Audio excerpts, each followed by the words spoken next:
It's very rare that you're going to be able to bring someone from inside of your company and allow them to scale after you've gotten to about the 5-10 million revenue mark.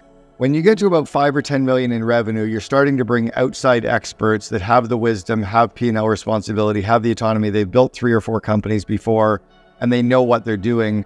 It's very hard to groom those people from inside because you're often promoting people to their level or ceiling of complexity. Welcome to the Entrepreneur Organization Business Podcast. I am your host, Linh Podetti. My guest today is Cameron Herold, a Canadian-born and seasoned EO member from the 90s, here to discuss how you can unleash the power of your COO. Cameron, known as the CEO Whisperer, is the author of several well-known books such as Vivid Vision, Double Double, and his latest release, The Second in Command. Specializing in assisting business owners in scaling their businesses by having the right second in command, Cameron was once a second in command himself for a company called 1-800-GOT-JUNK, where he played a pivotal role in taking it from $2 million to $106 million in 6 years. In today's episode, Cameron will share with us how to truly leverage a second in command to double your revenue, profit, and free time while avoiding the mistakes and pitfalls of mishiring the wrong COO or senior leader. Let's join me in welcoming Cameron. Well, welcome to the show, Cameron. I am so glad to be able to meet you in person because I am a big fan of your book. So welcome. Thank you, Len. I appreciate it. And just before I started the show, I just went and purchased your new book, The Second in Command, because I was like, this is what everyone has been actually interested in asking me about, because I was lucky to find my second in command, and then I was able to kind of, grow and get myself out of the daily running of it. And people are like, how did you find yours? What do you do? And I think, who else is perfect to talk about this than yourself? So you kind of give a background on how you started your journey, and even a little bit about how you joined EO, because that's why I was so excited to have you hosted on EO as well. So EO and kind of your entrepreneurship journey.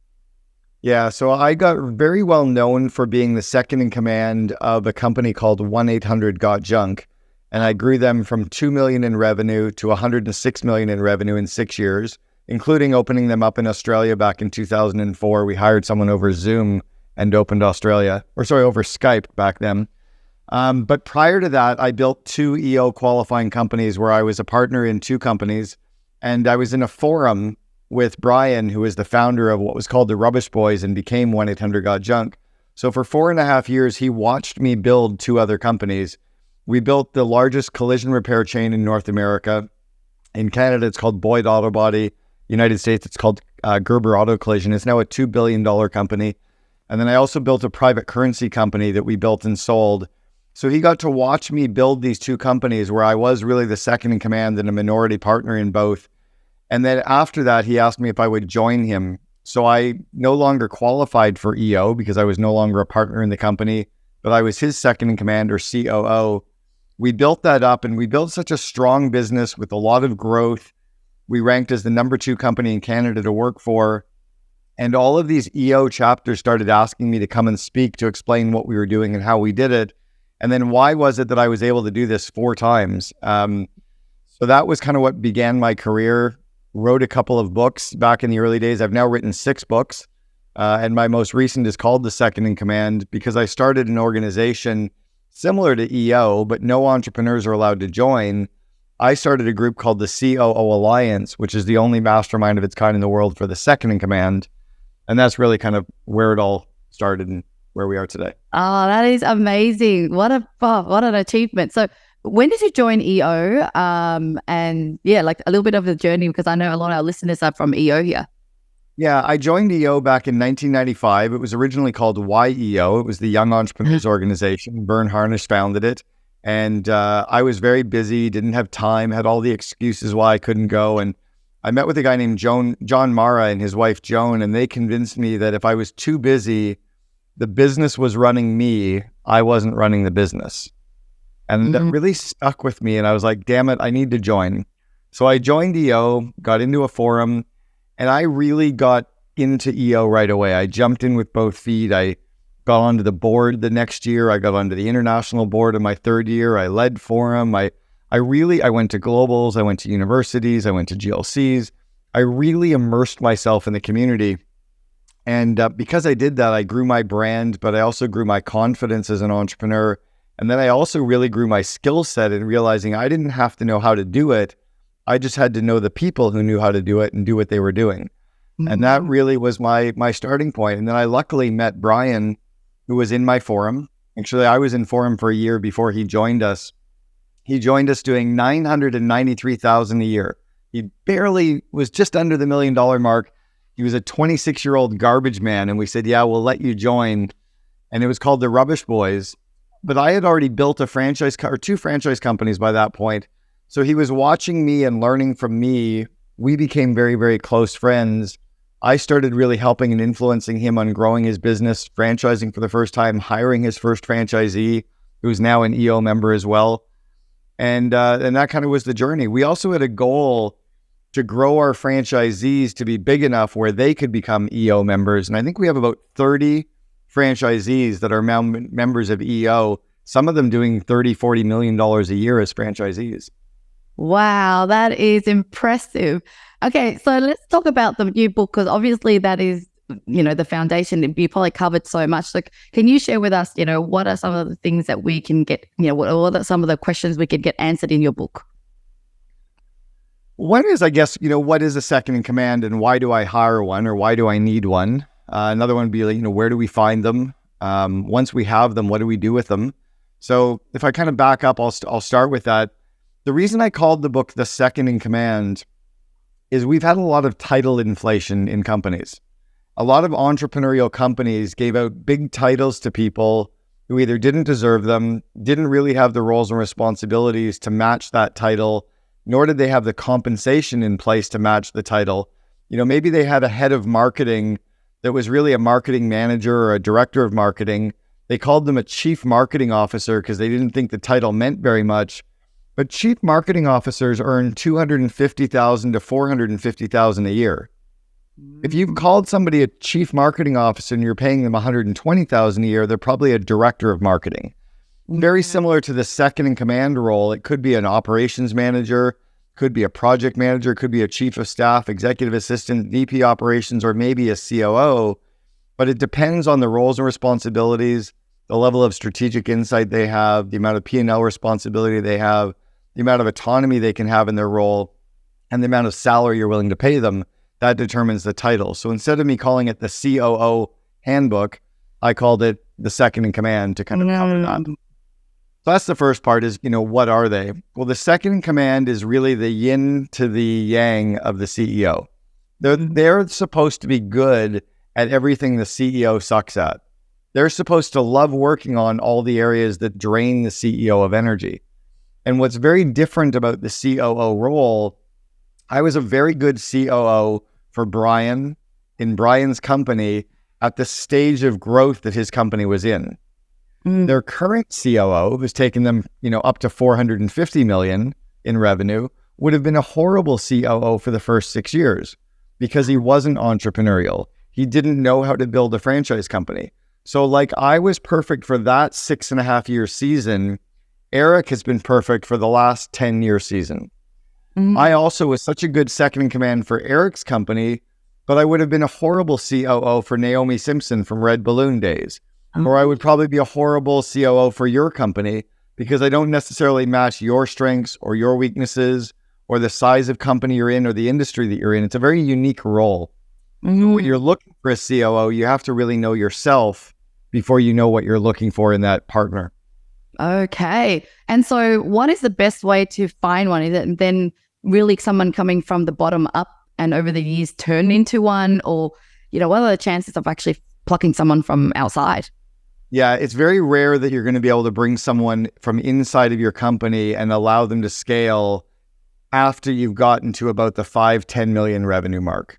When you get to about 5 or 10 million in revenue, you're starting to bring outside experts that have the wisdom, have P&L responsibility, have the autonomy. They've built 3 or 4 companies before, and they know what they're doing. It's very hard to groom those people from inside because you're often promoting people to their level or ceiling of complexity. But in an earlier stage company, yeah, you promote from within because it's often the better the devil you know than the devil you don't. right? Or you're promoting somebody who knows the business, they know the culture, and they can figure it out as they go. But you can't afford to figure it out as you go when you're going from like the 10 million to the 100 million zone. If your company has a lot of deep industry IP or very deep industry domain experience that you need, like an engineering firm or something where they really have to understand the industry, you can often bring them in from the industry into your business and they can learn the culture. Most COOs of bigger companies have to be good at all the people side of the business. So things like situational leadership, coaching, delegation, growing people, managing conflict, running meetings, stuff that junior managers haven't done enough of to be able to continue to scale. When I was leading 1-800-GOT-JUNK, for me, it was a massive company, right? 3,100 employees, operating in 330 cities, operating in 4 countries, 13 operating P&Ls. It was big. And they replaced me with the former president of Starbucks USA.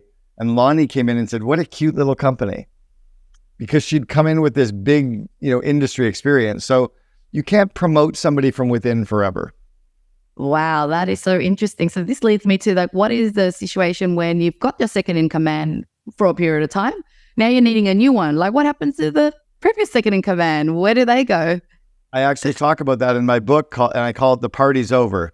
So this was a Thursday morning, May of 2007. Brian and I were having our normal breakfast before our leadership team meeting, and I ordered my traditional Eggs Benedict, and Brian would normally order an Eggs Benedict as well, and he ordered grapefruit. I was like, grapefruit? You've never ordered grapefruit in your life. You've been my best friend for 10 years, grapefruit. And he looked at me and he said, I think it's over. And I started to cry and he started to cry. And his point was I was the right person to take them from the 2 million to 106 million, but I was the wrong person to take them from 100 million to the billion.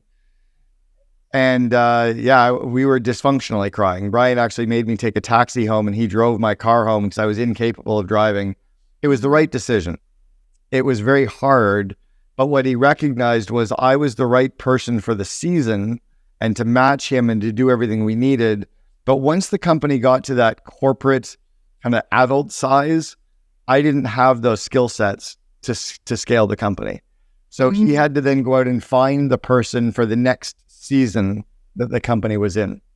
Wow. Okay. That's really interesting. And so if you are looking for someone who's the second in charge, is it most likely that they expect shares or is it a pure salary that's enough to actually retain and make them really work hard? Yeah, the idea of giving equity in lieu of compensation or equity as well as compensation really only started back in the early 2000s. And it was started in the dot-com era where companies were giving out equity because they didn't have cash to be able to pay as well. When the first global financial crisis hit in 08-09, no employees just wanted equity. They wanted to be paid as well because they watched all these companies implode. So it became a trend to give away equity in companies. But a lot of Gen Y and Gen Z or Gen Y and Gen X CEOs have gotten very bad at saying no. And we've forgotten how to actually say, if you want equity, buy it on the stock market or start your own company. And we've started giving away equity when it's not necessarily needed. We did a survey of hundreds of second in commands, and only about 5 to 10% of them have equity in their company. 90% of their leaders have been able to recruit them and bring them in without equity. When Brian brought in the former president of Starbucks USA to replace me as COO, it took him 12 months to find her. Very solid, very seasoned. She was getting about $400,000 a year base pay, plus some long-term incentives, zero equity. So here's somebody coming into a company to really scale it up, and he didn't give her any equity. So I think giving equity is something you can do, but not something you have to do. What we have to do is get better at recruiting, get better at building a culture that is so strong that you can entice, but you don't have to give equity away to anyone in your company unless you want to. But do you think that the world has changed where people are expecting more because that's just the way there's all these employee shares and everything else is so different to that back in the days? I think so, but I also think that parents have gotten to the point that they keep giving to kids, and then we have a bunch of spoiled kids. It doesn't necessarily make better kids. It's often made these kids that feel entitled, but they don't necessarily have the right to feel the entitlement. We've given out participation ribbons to kids coming in 12th place in a running race, and kids haven't learned how to deal with failure.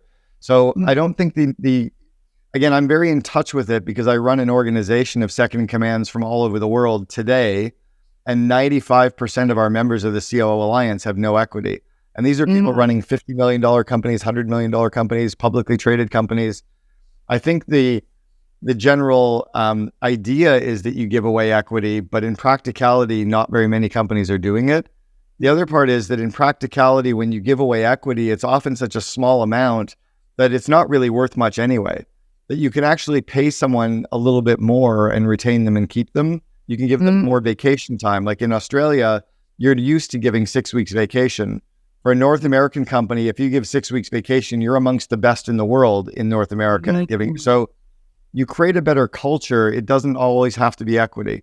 So no, I would say that if I wasn't running the COO Alliance, if I hadn't got the Second in Command podcast where I've interviewed 320 COOs, I would say I might be out of touch with what's happening, but it's not necessarily the trend that we're being sold is.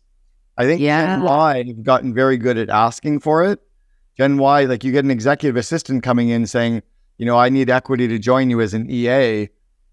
That's because they're getting good at asking for lots, but it doesn't mean that it's normal.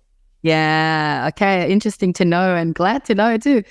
So when someone then hires a second command, what should they be doing? Like, what have you been seeing the best practices of, the owners? Like, what should they be spending their time with to grow the business? Yeah, well, so once you hire a second in command, the CEO should allow themselves to step back, become more visionary, focus on culture, definitely inspect what you expect, definitely don't abdicate. Don't give all the roles and responsibilities to your second in command and walk away from it. You definitely want to have some line of sight, some visibility, do your skip level meetings, take a look at metrics and dashboards, have open dialogue with your COO and their direct reports on an occasional basis so that you know what's happening and you stay in touch until you know for sure that everything's working. It's like the little engine that could, right? I think I can. You need to know that it's going well, not hope that it's going well. And I see a lot of CEOs will often, they're so glad they've hired the second in command. They just dump everything on their plate. That's when mistakes can often happen. In fact, that's what happened to Brian at 1-800-GOT-JUNK. 12 months after he hired Lonnie, he fired Lonnie because he really abdicated the whole company and things started to go horribly sideways. She took the company from 106 million down to 70. So that was because he had pulled away and just assumed that because she had the skills, she'd be able to run with it. But I don't think the onboarding was that strong. I don't think the line of sight and visibility was that strong. And culturally, there was a disconnect from hiring the right person. She had the skills, but she was too corporate for an entrepreneurial organization.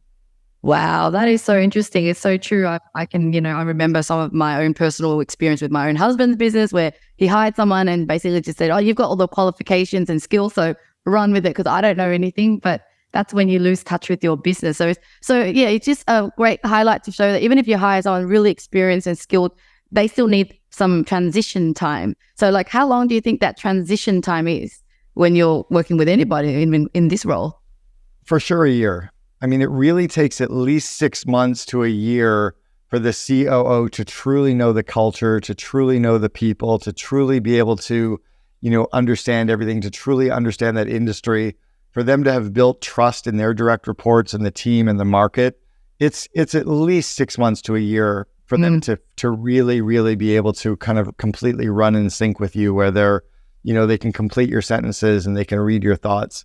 Yeah. In the first 90 days, the second in command that you're bringing into the company should almost be making no critical business decisions at all. In the first 30 days, their job is to do nothing, to listen, to sit in on meetings, to go for lunches over Zoom or in person with every director and every manager, to sit in on customer calls, to go through training programs, to listen in on sales calls, to sit in on business area meetings in every business area and just to observe and make notes of all the things they want to change. In the second month that they're there, their job is to go back and look at all the things they want to change and kind of test their hypotheses for each of those things. Maybe they think they have to fire Bob. They go and talk to 3 or 4 people. They go, nope, I need to fire Kelly. I need to handcuff Bob. I want to integrate this new software. It's like, oh, nope, we need to maybe delay that for 9 months. I think often the COOs, because they come in with so much skills and so much excitement, and the CEO needs them to do the job, they often start too quickly. Yeah. It's almost like hopping in a car and driving away, and then you go, oh shit, we're going in the wrong direction. We need to make sure we're going in the right direction. Okay. And so I guess we have to have the budget, the buffer to be able to wait out before this person can kind of generate the return on investment that we're after. Because I think that's the problem. You're paying a lot of money thinking, hey, I need to grow fast, but you can't in this case, is it?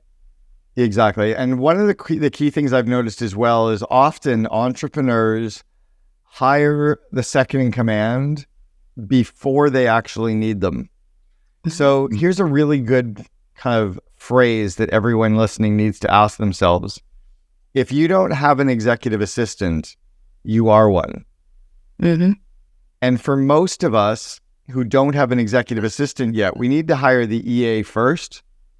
Then we can go out and hire the second in command. If you hire the EA and you can take a lot of the admin off your plate in the early days, it will free you up for often 12 months before you truly need that real good second in command. The EA will take a lot of things off your plate to free up the time for you to spend with your team and on strategy and on the bigger business ideas. Secondly, once you hire the second in command, you need to put a plan in place for them to generate 4 times their cost within the first 12 months. So if you're paying them $300,000, they have to somehow be able to generate an additional $1.2 million to have enough gross margin left to make that decision worthwhile. So by putting a plan in place to do that and then executing on that plan, that you often get the value at the time you need it. Yeah, that's interesting because I'm in the VA business. I help people hire VA. So it's very hard for me to understand how founders don't have like an assistant or VA because it's just kind of like part of what I do. And I have come across companies that are a little bit bigger and, 10 staff, and the founder themselves don't have anyone to kind of like support their role. Interesting. You know why it often is? It's often because the CEO has lost sight of what matters in their life. And the only thing that is feeding them with the dopamine rush is the idea of being busy and building their company. They're not in love with their spouse. They're struggling with their relationships. They're struggling with themselves. They've lost sense of their hobbies and activities. They don't really do much with friends. So the only thing that makes them feel good is work. So they would rather be busy and on that hamster wheel feeling like they're productive, because if they delegate all this stuff, they're like, what am I going to do with my time? And instead of actually knowing what they would do with their time and wanting to have stuff to do with their time, whether it's work on the bigger parts of the business or spend time growing people, but they don't know how to grow people, so they'd rather manage email, like they're avoiding stuff often. It's a real skill for them to be able to fill their time with productivity or a better life. Wow, that is so interesting. I never thought of that. And so this leads me to, now that you've worked with so many, even founders as well as second in command, like, what is true happiness in life, in business? Because sometimes we starting a business for freedom so we can be happy. And then, like you said, we're caught in this hamster wheel. We have more time, then we go and start another company, or then we go and try to keep growing, that we're always busy as founders. So what's your piece of advice around, a happy life? Well, we only start a company for one of 3 reasons: either to give us more money, to give us the freedom and time, or to kind of put a stake in the ground or a flag in the ground to say that we did it, right? To have that sense of accomplishment, to feel good. Well, once we've got the business going and up and running, we've done that. We've got the flag in the ground. Once we're making enough money, we've got enough money. Like, we can always want like a bigger plane or a better vacation or whatever, but we've got enough money. So we know we've got that. And then it's the free time. But if you don't have a bucket list, if you're not chasing down goals, if you're not doing things for fun, if you're not spending time with your kids and your spouse and your hobbies, then you often don't try to capitalize on that. Mm-hmm. And I think that's where entrepreneurs can really have that well-rounded life, is to remember that it's not just about business. That at the end of the day, none of this shit actually matters. Like, this is just what we do to make money. We're all going to die. Like, none of us are getting out of this alive, right? So it's by reconnecting with your sense of self and your hobbies and your passions. And it's why my wife and I sold everything 2 years ago and we travel full time, is we want to go explore the world. We want to spend time with friends. I work very hard on my business when I'm working, and then I completely disconnect and unplug. Like, I've been working now since 8 a.m. It's now 1:30. I'll be done in about 30 minutes. I'm going off for some medical treatments today, some like IV drips and NAD drips. Then we're going off to hang out with some friends for 3 hours out on their boat and have dinner. I'm not working Friday. I haven't worked Friday in years. Going off to a 3-day festival with 150 friends, and I'll be back plugged into my business Monday midday. But I've intentionally filled my day with fun and with friends and with activities so that my business has purpose. And the other part is, we don't want to go to a cocktail party and listen to our friend who's a lawyer talk about being a lawyer. We don't want to listen to our friend who's a doctor talk about medical. We don't want to talk to our friend who sells insurance talk about insurance. They don't want to hear you talk about your business. Like, it isn't your fucking hobby. It's what you do to make money. And for all of us who go, well, it's my hobby. Well, guess what? I don't want to hear about your hobby. You don't want to hear about my hobby, right? I don't want to know what you do I don't want to hear about you hiring VAs. You don't want to hear about me and my COO Alliance. I want to know, what are you doing for fun? Where are you going? What's cool in Australia? What have you seen? Where are you traveling to? What are you learning about? What are you exploring? What's your favorite movie? I want to know that shit. Right? Yeah. A lot of entrepreneurs have disconnected from that, and that's what's sad. Yeah. And what led you to deciding a few years ago, okay, I'm going to intentionally design my life? And what were some of the first few steps that you did so that others could go, okay, how do I get started into this journey? So I had written a vivid vision for my business years ago. In fact, I helped Naomi Simpson with Red Balloon Days write hers back in 2010. We used to call it a painted picture. And the idea was describing your business in its finished state 3 years from now, describing every aspect of your business. So I thought, what if I did that for my life? What if I described me as a dad, as a husband, as a friend, as a lover, as a person in my community? What am I doing for fitness and for fun and my hobbies and for self-growth? And I wrote a 4-page description of me 3 years in the future. And when I started to chase that down and share that with people, I started to make changes in my life. There's people in EO that saw me 12 years ago. I weighed 40 pounds heavier than I do today. I was drinking, I was smoking, I wasn't healthy. Now I'm in the best shape of my life. I'm happy. I'm doing some cool shit. So then my wife and I wrote a vivid vision for our marriage. What are we doing together? What are we doing? So it's having these future state goals, and we share those with everybody. Then we started writing bucket lists. We both have a published bucket list that we share online with 150 things that we're chasing down and crossing off our list. We also keep track of all the things that we've accomplished on our list. And that's what's, making it fun. The reason we're coming back to Australia next year is it's been on my wife's bucket list to go. I've been 5 times, but she wants to go scuba diving on the Ngala Reef out near Perth. She wants to go to the Australian Open. I've already been, but we're going to check off a lot of her bucket list items right in Australia. So I think it's those things. And it was by realizing that I didn't have anything to talk about other than work. And once I did, I became more excited about life. And I think people became more excited about hanging out with me.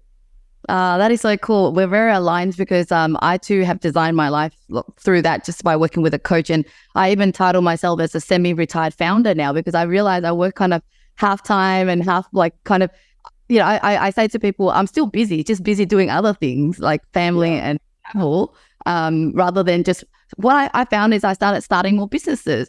And then I started to feel burnt out because I was wearing the hat of a startup again. It's because you have free time and you have more ideas to do. You know who one of the best role models in the world at this is Richard Branson. I mean, we've all seen him having so much fun, letting his hair down, kiteboarding, playing tennis, going to activities, hanging out with his kids. He's just having a fucking good time, wearing costumes, being silly, and growing these massive companies. It's the antithesis of like Elon, right? I've known Elon for 28 years. Elon's brother used to work for me back in 1993. So I've known Kimbal Musk for 30 years. Elon is kind of burned out. He's gained weight. He doesn't have a whole lot of fun. He's sad. You hear it in his voice when he's talking. He's frustrated because that's all he's been doing. And I think there's some sadness in that. And I think we have an opportunity to do that. And I think as EO members, it's to find the other EO members that are having a good time. Like I've mentioned Naomi a few times. The way I met her was at the 20th anniversary of EO, which was 16 years ago in Las Vegas. We were at a concert. It was the global anniversary, and Kiss came out on stage at Mandalay Bay. And Naomi grabbed me by the hand. We didn't know each other, and we ran out into the swimming pool to watch Kiss. And then she turned to me. She goes, "Hey, I'm Naomi." I'm like, "Hey, I'm Cameron." And we gave each other a hug, and we watched Kiss together. We were just these, but we didn't talk about work all night. And we connected as these entrepreneurs that were unplugged, that were having fun, that were being silly, that were standing in our clothes in a swimming pool, watching a band play.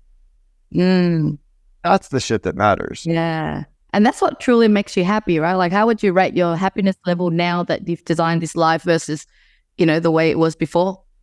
Oh, way better. I mean, if you saw the photos of me back when I was an EO member and was burned out and was struggling and was stressed versus where I am now, I look like a different person. That's amazing. And it's great that you also have a wife to share it with and who believe in the same thing. So while we're having fun, what do we need to make sure that our second in command doesn't get burnt out, has all the support and resources? Yeah, this is a great question. So our job as the CEO is to shine the spotlight on the COO, to make them look good, to make sure they're taken care of. Very similar to our spouse. My job as a husband is to care for, support, and help my wife to have her best life. Her job is to help me. Well, the COO's job is to shine the spotlight on the CEO, to help them, remove obstacles, make them look good. So our job is to help them and support them and be their confidant and remove obstacles and help guide them, both of us with each other. And so with this, with the second in command, are they responsible for everything in the business? Meaning, like, you can now just throw, whatever new idea or insight, and then they just kind of digest and have their own executive team underneath them? It depends. It's like, is my wife responsible for cooking and cleaning and laundry? No, she hates cooking. She likes cleaning. So she does the cleaning. I do the cooking. I like going to grocery stores. She hates grocery stores. So what's my wife supposed to do? Whatever she loves. What am I supposed to do? Whatever I love. Oh, wow. We found a partner who loves to do the stuff that we don't. So the second in command is supposed to do the stuff that the CEO doesn't want to do and isn't good at, which means you have to recruit someone who loves to do the things that you don't. That's why, as an example, I did not run IT and finance, but 70% of our COO Alliance members run IT and finance. The other 30% don't. Some of the COO Alliance members run sales and marketing. Some don't. It's all dependent on what does your CEO entrepreneur do? What are they good at? And are you the match to them? Okay. So this leads me to realizing that, so we're still wearing the hat of a CEO. So one day if we don't want to wear any hats and kind of like have a business that is like an ATM machine almost, or you're like an advisor only, then you would need a CEO and a COO that can work hand in hand. And they both because the CEO has to be in charge of vision and culture and strategy. So if you're going to move more into a chairman role or like an owner role and you're going to have the business running it for you, you need someone to take that role for you. And that could be a CEO or a president. It is very rare that a COO moves into the CEO role. It's more like Sheryl Sandberg, who was the COO for Facebook for 16 years, didn't move into a CEO role. She didn't want to be CEO, right? It's like, I don't want to be a wife and a wife doesn't want to be a husband. I just want to be a good husband, right? Okay, I gotcha. Okay, so as we're wrapping up, I just wanted to hear more about what are the different services that you offer. I know you even have some courses for managers and leaders who aren't second in command. I would love to just hear what all the service offerings that maybe the EOs can actually learn from. Sure. So my core purpose has always been to help entrepreneurs make their dreams happen. That's what I've always loved to do. So I do that with the COO Alliance. I grow their second in command. I launched a course called Invest in Your Leaders, which are all the 12 core leadership skills that anyone managing people needs to be good at. So I've got EO members from all over the world have plugged in 4 or 5, some of them 27 of their employees going through the course. And then I recently launched an online mastermind community called the Ops Spot. And that's for anyone who manages people. And it's an online mastermind community for them. And then I have my 6 books, which are all available on Amazon, Audible, and iTunes, all globally. And then my Second in Command podcast, where we've interviewed hundreds of second in commands from all over the world.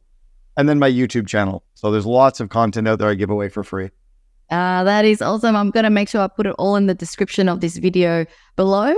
But yeah, before we just head off, I usually just like to ask, ultimately, like with everything you're doing, like what do you want the world to remember Cameron for? So I'll think about less of what I want the world to remember me for. And it's what do I want my kids to describe me as? I don't want my kids to say what daddy does to make money. I want my kids to describe me as a dad, as a husband, as a father, as a friend. I want them to talk about the fact that I love traveling, that I go to Burning Man, that I like music, that I love cooking. I want them to talk about the fact that I loved exercise and love skiing and golf and tennis and vacations with them. That's kind of what I want to be remembered for. In terms of the rest of the world, there's too much out there for me to focus on, but my kids and my spouse. And then I also want to be able to look in the mirror and like who I see looking back at me. That's probably the most important thing that I worry about as well. That is beautiful. So inspiring. Really just help us to, refocus on what truly matters, because it's true. On our eulogy or in the funeral, people don't go, "You were an amazing CEO."